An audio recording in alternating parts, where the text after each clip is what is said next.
Good evening students. आज हम multiplication of two matrix करेंगे। ठीक है, इसमें कंडीशन क्या है? Number of elements in a row of one matrix.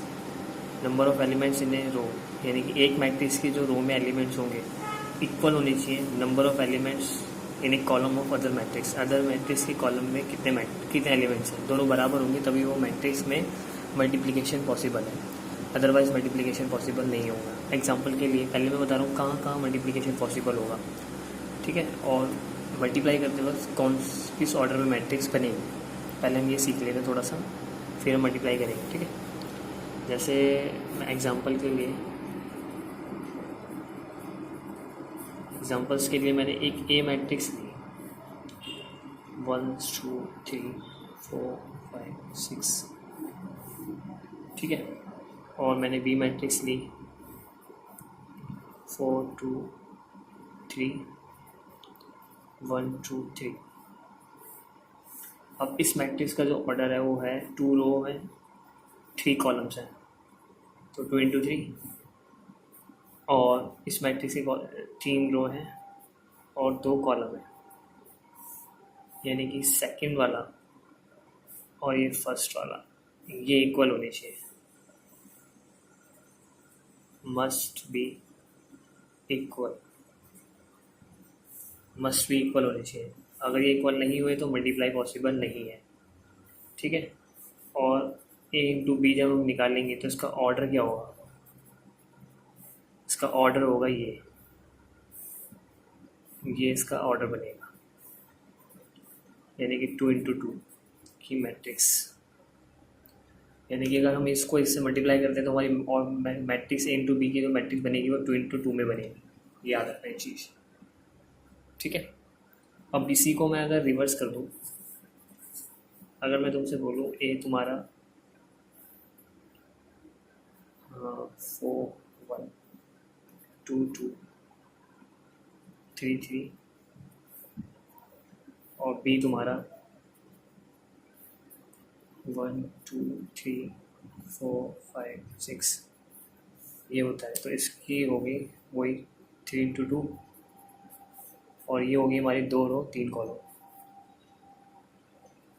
ठीक है, यानी अगर मैं ए इंटू बी निकालता हूँ तो मेरा ऑर्डर क्या है? तो मेरा ऑर्डर बनेगा पहले तो ये सेकंड और यहाँ का फर्स्ट बराबर है, इसका मतलब मल्टीप्लाई हो सकता है और मेरी मैट्रिक्स बनेगी 3 इंटू 3 जो हमारा फर्स्ट और लास्ट की जो बचेगा उससे मैट्रिक्स बन जाएगी। ठीक है, ये याद रखना। फॉर एग्जांपल अगर मैं सपोज करूँ मैंने बोला 1 2 3, इसको मैंने ए ले लिया और मैं बी ले रहा हूँ तुम्हारा 2 4 6। अब इसका बताओ कितने रो है इसके अंदर? एक रो है, कॉलम कितने हैं? 3। और इसके अंदर 3 रो हैं, कॉलम कितना है? 1। सेकंड वाला फर्स्ट वाला सेम है, तो अगर मैं ए इंटू बी करता हूँ तो मैट्रिक्स का ऑर्डर क्या होगा? 1 इंटू 1। ये मेरा ऑर्डर होगा, यानी कि 1 इंटू 1 का मतलब क्या होगा? एक सिंगल एलिमेंट होगा, कोई भी एक एलिमेंट A1 दोबारा लिख देता हूँ, यानी कि सिंगल एलिमेंट होगा।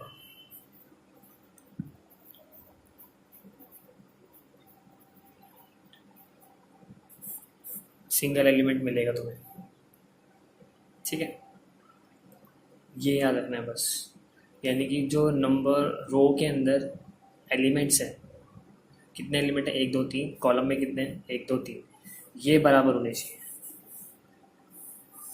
अगर ये दोनों इक्वल नहीं हुए एलिमेंट्स, नंबर ऑफ एलिमेंट्स, तो आप मल्टीप्लाई नहीं कर सकते। तो हमें पहले ये भी देखना है कि हम कहाँ पे मल्टीप्लिकेशन एग्जिस्ट करता है, कहाँ पे एग्जिस्ट नहीं करता। ठीक है, याद रखना हमेशा। अब मल्टीप्लाई बताता हूँ कैसे करते हैं। मल्टीप्लाई में हम क्वेश्चन जैसे मैंने ले लिया, पहले सिंपल बताता हूँ तुम्हें। ए मैट्रिक्स ली मैंने 2 2 1 3। और मैंने बी मैट्रिक्स ले लेता हूँ 4 5 6 और 3। इसमें एक R1 R2 जो ध्यान में देना है हमें, ठीक है।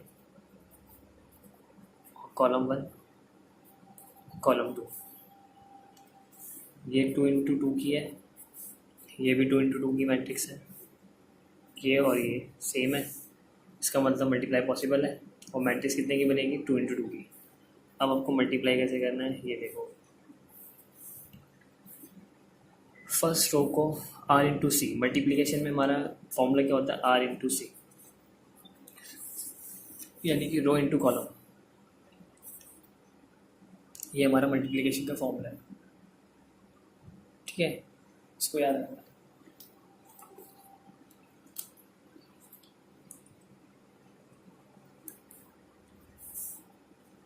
अब फर्स्ट रो को फर्स्ट कॉलम से मल्टीप्लाई करना है, फर्स्ट रो को फर्स्ट कॉलम से मल्टीप्लाई करना है। 2 4 जा 8 प्लस 1 5 जा 5। याद रखना फर्स्ट रो को फर्स्ट कॉलम से करना है। अभी मैं फर्स्ट रो पे ही हूँ, फिर फर्स्ट रो को सेकंड कॉलम से करना है। 2 6 जा 12, 1 3 जा 3। मेरा फर्स्ट रो कंप्लीट हो गया। अब सेकंड रो को फर्स्ट कॉलम से 2 4 जा 8, और बीच में प्लस कब तक आएगा? जब पूरी रो पूरे कॉलम से मल्टीप्लाई नहीं हो जाती तब तक आपको बीच में प्लस लगाना है, यानी कि 2 4 जा 8, फिर प्लस 3 5 जा 15, फिर ऐसे सेकंड रो को 2 6 जा 12 प्लस 3 3 जा 9। ये हो गया मेरा 5 और 1 13, 15 और 5 23, 12 और 3 15, 12 और 9 तुम्हारा हो गया 9 21, ठीक है। एक और दे देते हैं, ए मैट्रिक्स ले लेते हैं हम। अब थोड़ा थोड़ा बड़ा सा क्वेश्चन ले लेते हैं, जैसे 1 -2 3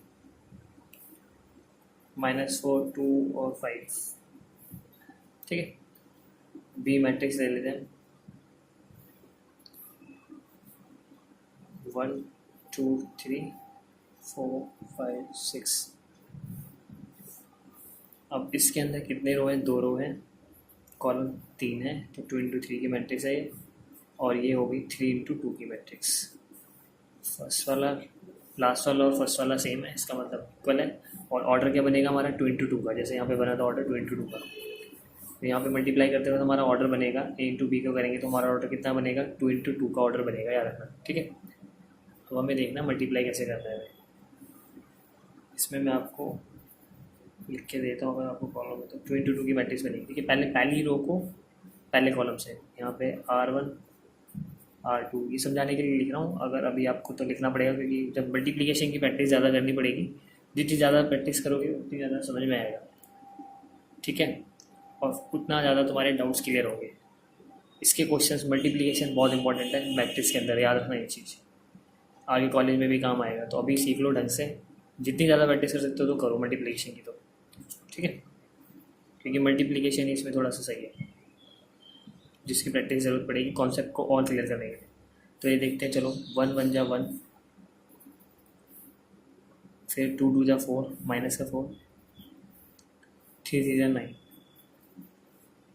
अभी मैं पहली एक ही रो को दोनों कॉलम से कर रहा हूँ, ठीक है। तो पहली रो को कर रहा हूँ तो पहली रो में ही लिखना है, याद रखना। तो 1 4 जा 4 माइनस 5 2 जा 10, 3 6 जा 18। अब सेकंड से -4 प्लस 2 2 जा 4, 3 5 जा 15, फिर स्क्वायर से -4 4 जा 16 प्लस 5 2 जा 10 प्लस 5 6 जा 30। तो ए बी की मैट्रिक्स हमारी बन गई 9 10, 10 में से 4 गया 6, 15 और 4, ये तो प्लस माइनस कर गया 15, 18 में से 10 तो बचा 8, 8 और 4 12। आप ऐसे प्लस कर लो इनको, 18 को 4 से 22, 22 में से 10 माइनस कर लो, प्लस वाले वैल्यू 13 10 40, 40 में से 16 गए तो 14 में से 16 गए तो यानी कि बचा हमारा 24। मैट्रिक्स किसकी होगी, 2 × 2 की, जो मैं बता रहा था, जो हमारा सर्कल लगा हुआ है, यानी कि जो बचेगा। क्लियर है? ठीक है, ये मल्टीप्लाई याद रखना। ठीक है,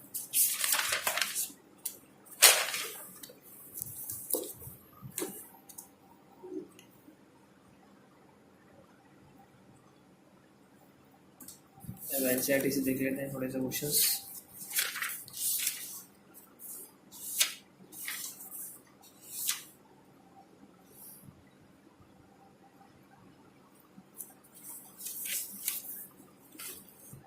चलो तीसरा देखो, ए मैट्रिक्स 1 2 3 और बी मैट्रिक्स ले लेते हैं 2 3 4। थोड़ा बड़ा बड़ा लिखना पड़ेगा।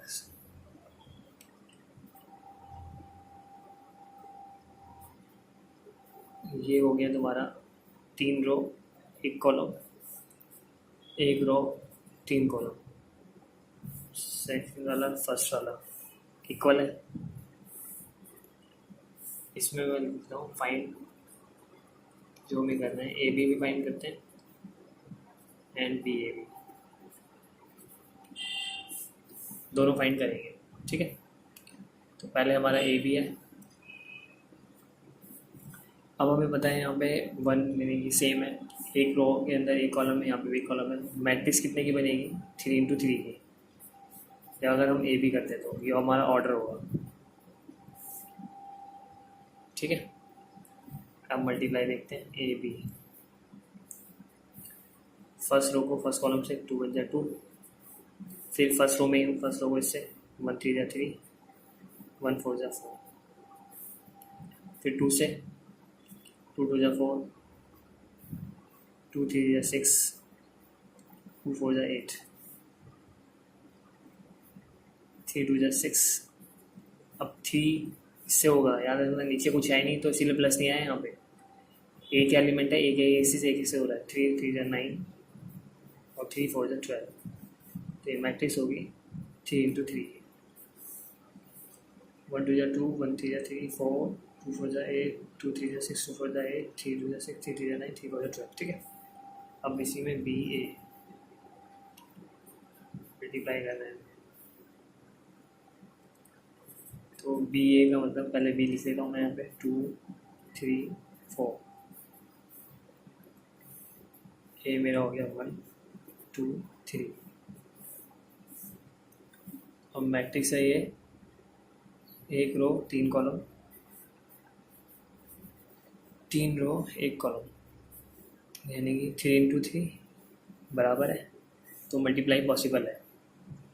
ठीक है, मल्टीप्लिकेशन पॉसिबल है, तो मल्टीप्लाई करके हमारी कौन सी मैट्रिक्स बनेगी अगर हम बी × ए करते हैं। तो समझाने के लिए लिख रहा हूँ मैं, ये ऑर्डर क्या होना चाहिए तो पता होना चाहिए। 1 × 1, 1 × 1 का मतलब क्या है, सिंगल एलिमेंट होना चाहिए। चलो देखते हैं, हमें एक रो को पूरी रो को पूरे कॉलम से मल्टीप्लाई करना है, R1 को C1 से मल्टीप्लाई करना है, इसका मतलब। ठीक है, तो 2 1 × 2 प्लस, जब तक प्लस कब आएगा तो पूरी रो मल्टीप्लाई नहीं होती। 3 2 × 6, 4 3 × 12, तो ये हो गया मेरा 6 8 8 और 2 12 20। ठीक है, इजी था मल्टीप्लिकेशन।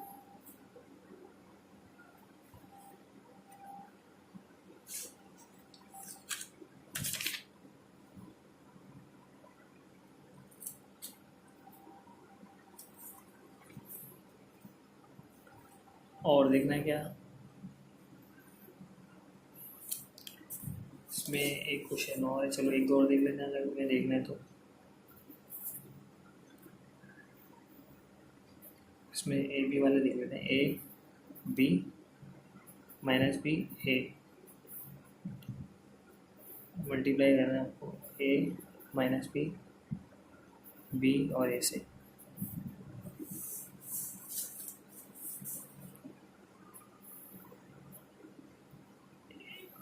टू इंटू टू की है, पहले वाला जो किया था हमने तो ए को ए से करोगे ए स्क्वायर, फिर बी को बी से बी स्क्वायर, ठीक है। फिर ए को इससे minus A b plus a b minus A b plus a b, second row को कर रहा हूँ मैं, ठीक है। ये R1 R2 C1 C2 minus B minus ए बी और माइनस ए प्लस, ठीक है। फिर इसको ऐसे करो minus minus plus B square plus A square, cut जाएगा ये, तो हमारा आंसर हो गया A square plus B square और zero zero A square plus B square,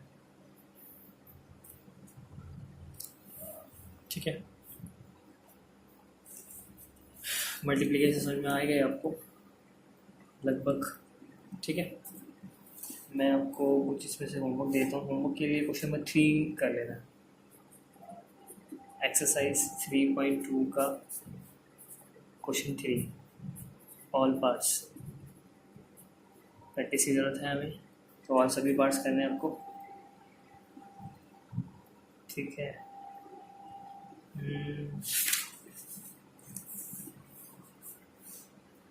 मैं आपको इसके अंदर क्वेश्चन नंबर 13 कराता हूँ।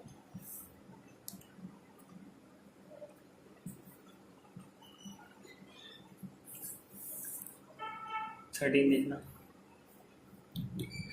13 में fx आपको दे रखा है, एनसीईआरटी का क्वेश्चन है ये, मैंने लिख दिया एक्सरसाइज 3.2 का क्वेश्चन नंबर 13 है, ठीक है, एनसीईआरटी का।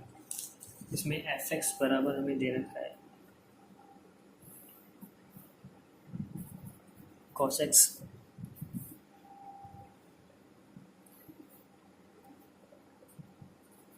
Minus sin x 0 sin x 0 cos x 0 0 1। अगर मैं fx ये दे रखा हो तो शो दैट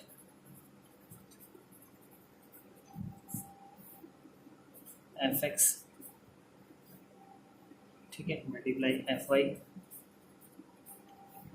इक्वल होगा fx प्लस वाई, ये हमें प्रूव करना है, ठीक है। देखो, अगर मैं पहले लेफ्ट हैंड साइड यूज़ करता हूँ, यानी कि fx इंटू fy, तो fx तो तुम्हें दे ही रखा है cos x sin x 0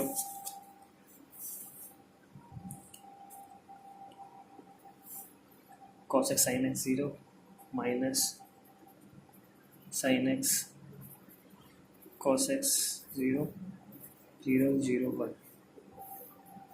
अब चाहिए fy का मतलब क्या है, जहाँ पे x है वहाँ पे y कर दो, तो ये cos y sin y 0 minus sin y cos y 0 0 0 1, ठीक है। अब इनको मल्टीप्लाई कर देते हैं, मल्टीप्लाई इसको इससे, यानी कि 3 इंटू 3 की मैट्रिक्स ही बनेगी, क्योंकि 3 3 है, ये भी 3 3 है। तो हम अपना मल्टीप्लाई करके देखते क्या बनता है इसका। इसको इससे करते हैं cos x cos y minus sin x sin y और ये 0, तो बढ़ा जाएगा।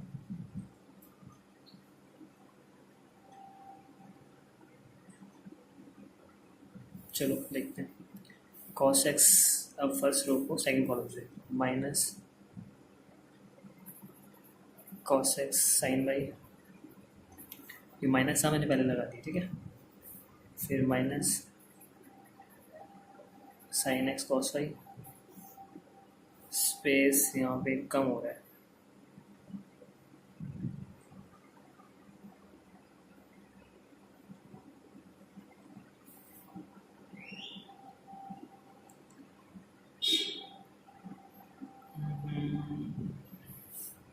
स्पेस मिल नहीं रहा ज़्यादा, तो फिर क्या करें, फिर इसको अगर इससे करते हैं तो 0 0 1 आएगा, ऐसे 1 ही कर दो इस पर ही। चलो देखते हैं, फर्स्ट रो को इससे करते हैं 0 0 फिर 1 0 0 फिर 1 0 था 0, ये भी 0 ही आएगा,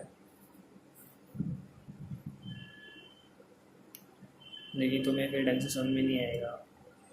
पीछे पेज पे करते हैं सब थोड़ा दोबारा। स्पेस कम है तो हमें इसको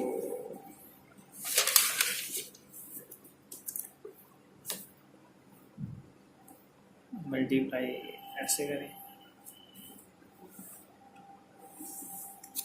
चलो यार मल्टीप्लाई ऐसे करते हैं।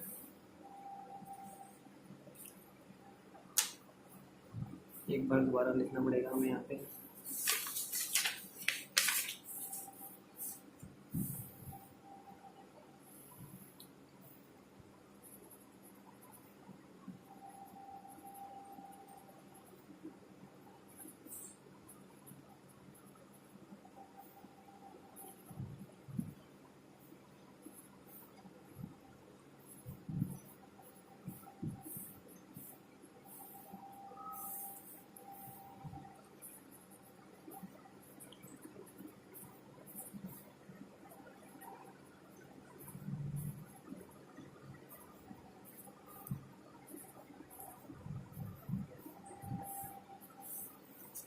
इसको काट देता हूँ, फिर कर ही दिया, ठीक है। चलो दोबारा मल्टीप्लाई कर रहे हैं हम, वहाँ पे थोड़ा स्पेस कम था, फिर बार बार पेज टर्न करना पड़ता। अब यहाँ पे थोड़ा छोटा लिखना पड़ेगा, ठीक है, क्योंकि स्पेस इतना आ नहीं पाएगा, बड़ा मल्टीप्लिकेशन है। करते हैं ट्राई, ठीक है, जितना हो सकता है। मल्टीप्लिकेशन तो थोड़ा हो जाएगा, छोटा सा होगा, थोड़ा देखना, स्पेस कम है, ठीक है। चलो पहले फर्स्ट रो को फर्स्ट कॉलम से, cos x cos y minus sin x sin y, दूसरा वाला minus sin y cos x, बाकी पीछे वैसे कुछ भी लिख दो, वो लिख दूंगा मैं बाद में भी, sin x cos y, और ये हो गया 0, वो 0 0 आया है, ठीक है। अब सेकेंड रो ले लेते हैं, sin x cos y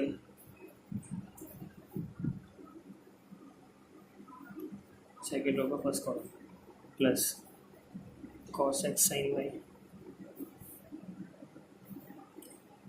plus 0, ठीक है।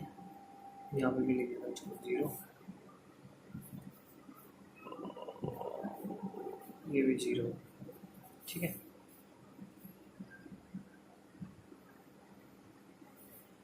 ये याद रखना, कॉलम 1 है ये, कॉलम 2 है ये, कॉलम 3 है,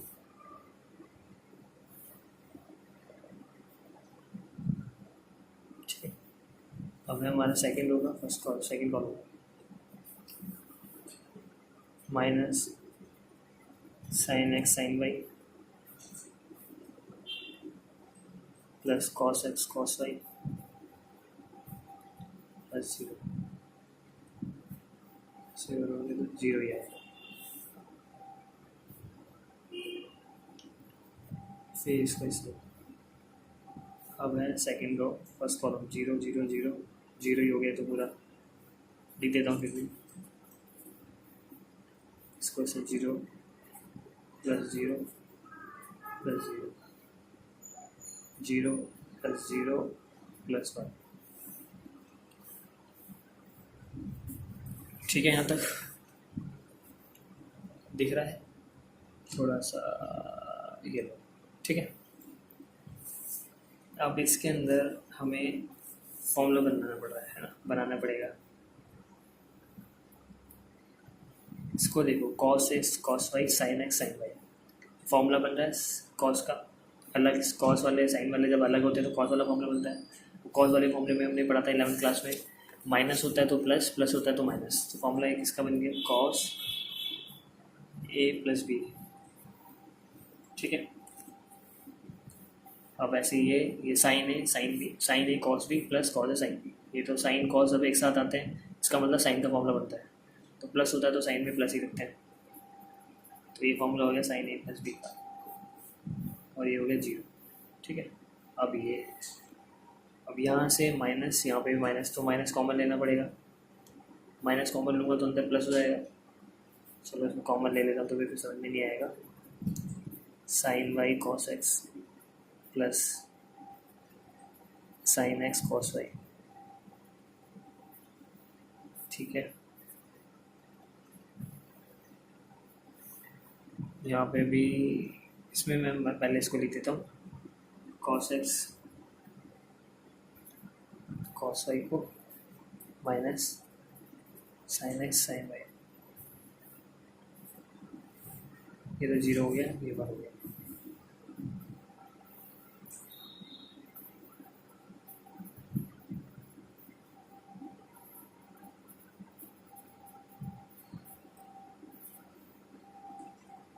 यहाँ पे देखो साइन कॉस एक्स आता है, इसका मतलब साइन का मामला बनेगा, प्लस है तो प्लस का बनेगा, सिंपल। तो साइन ए प्लस बी का मामला हो गया। और ये कॉस साइन अलग है, कॉस अलग है, साइन अलग है, इसका मतलब कॉस का मामला बनेगा। कॉस में अगर माइनस होता है तो प्लस आ जाता है। ये 0 हो गया। ठीक है, अब हमारा राइट हैंड साइड में हमें निकालना है एफ एक्स प्लस वाई। तो आपको कुछ नहीं करना, बुक है मेरे पास, मैं आपको यहीं से बताता हूँ। देखो ये जो बुक में लिखा हुआ है एस, क्वेश्चन ही देख लो। हमें निकालना है f x plus y, sigma f x plus y. ठीक है, तो जहाँ जहाँ एक्स आ रहा है वहाँ पे आपको एक्स प्लस वाई रख दो, सिंपल सी बात है। एफ एक्स अगर ये है तो एफ एक्स प्लस वाई क्या होगा, जहाँ जहाँ एक्स आ रहा है वहाँ पे एक्स वाई रख देना। तो यानी कि क्वेश्चन को देखना, क्वेश्चन में पहले क्या लिखा हुआ है, क्वेश्चन को देखना ध्यान से। क्वेश्चन में लिखा है कॉस एक्स, तो हो जाएगा कॉस एक्स प्लस वाई। फिर लिखा है माइनस साइन एक्स, तो minus sine x plus y. फिर लिखा है 0, तो 0 रहेगा। ऐसे फिर लिखा है सेकंड रो में साइन एक्स, यानी कि साइन एक्स की जगह बन जाएगा x plus y. Cos x, x की जगह बन जाएगा एक्स प्लस वाई। 0, फिर 1 0 0 1। Now hence proof.